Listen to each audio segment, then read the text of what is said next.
नमस्कार मित्रांनो, तुमच्या सगळ्यांचं मराठी गुंजन व्हॉइस या चॅनेलवर खूप स्वागत आहे। आज आपण प्रेमाची ताकद ही सुंदर अशी कथा बघणार आहोत।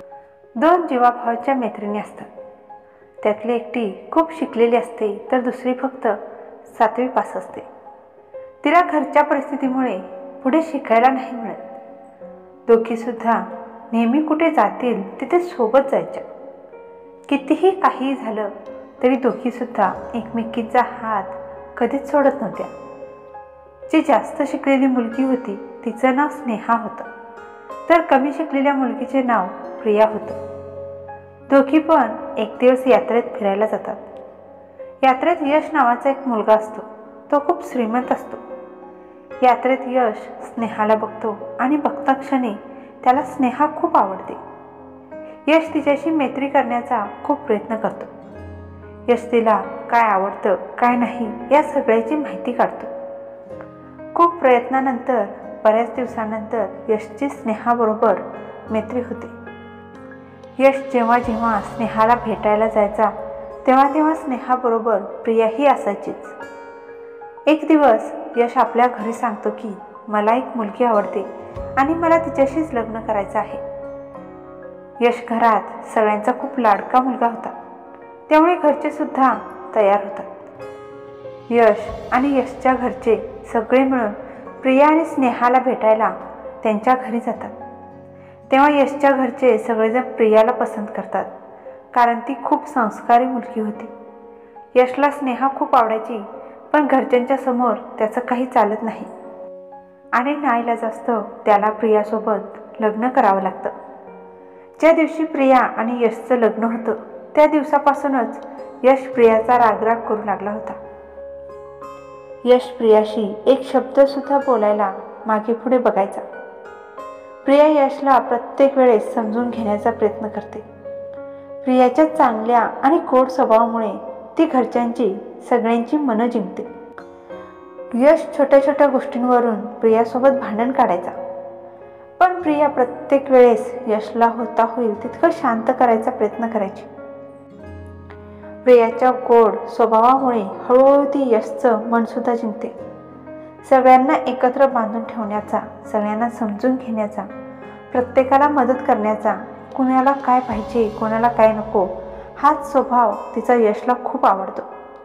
हळूहळू यशला प्रियाचा स्वभाव समजू लागला होता। यश स्नेहाशी लग्न न झाल्यामुळे खूप नाराज होता, पण जसा त्याला प्रियाचा स्वभाव कळत गेला तसं त्याला प्रिया खूप आवडू लागली होती।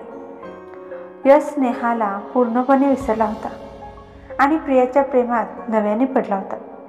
यशला प्रिया खूप आवडू लागली होती।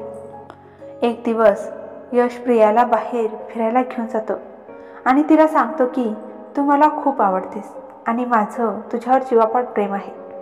हे ऐकून प्रियाचा आनंद गगनात मावत नाही। दोघे पण दिवसभर खूप मज्जा मस्ती करतात आणि संध्याकाळी घरी येताना त्यांना वाटेत स्नेहा भेटते। तेव्हा यशला स्नेहाला बघून पुन्हा ते दिवस आठवतात। प्रिया आपल्यासोबत स्नेहाला घरी घेऊन येते। स्नेहाला भेटून यशच्या घरच्यांना सुद्धा खूप आनंद होतो। घरच्यांच्या आग्रहापोटी स्नेहा 2-3 दिवस त्यांच्या घरी राहते, पण यश आणि प्रियाचा सुखी संसार बघून तिला खूप वाईट वाटतं, कारण तिला माहिती होतं की यशला ती खूप आवडायची। त्यानंतर कोणत्या ना कोणत्या कारणाने स्नेहा त्यांच्या घरी येऊ लागली होती। स्वतःकडे यशचं लक्ष वेधून घेण्याचा खूप प्रयत्न करते। यश आणि प्रियाच्या सुखी संसारात खूप वेळा भांडण लावण्याचा प्रयत्न करते, पण स्नेहाचे सगळे प्रयत्न फसतात।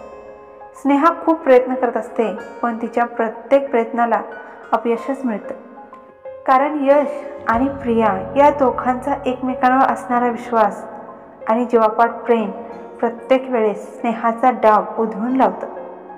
जेव्हा ही गोष्ट प्रियाच्या लक्षात येते त्यावेळेस प्रियाला खूप वाईट वाटतं की आपली जीवाभावाची मैत्रीणच आपल्या संसारात भांडण लावत आहे। स्नेहाला प्रिया खूप समजून सांगण्याचा प्रयत्न करते, पण स्नेहाला कोणतीही गोष्ट हवी असेल तर ती त्याला मिळवल्याशिवाय राहत नव्हती। स्नेहा खूप प्रयत्न करते, पण प्रिया आणि यशचं प्रेम नेहमी जिंकतं। जिथं खरं प्रेम असतं ना तिथे कोणीही कितीही जरी काही केलं तरी खरं प्रेम हे नेहमी जिंकतं. आशा करते की मित्रांनो, तुम्हाला आजची ही कहाणी आवडली असेल तर नक्की लाईक, शेअर आणि कमेंट करायला विसरू नका. त्याचसोबत चॅनलवर जर नवीन असाल तर सबस्क्राईबसुद्धा करा. भेटूया पुढच्या कहाणीमध्ये. तोपर्यंत धन्यवाद.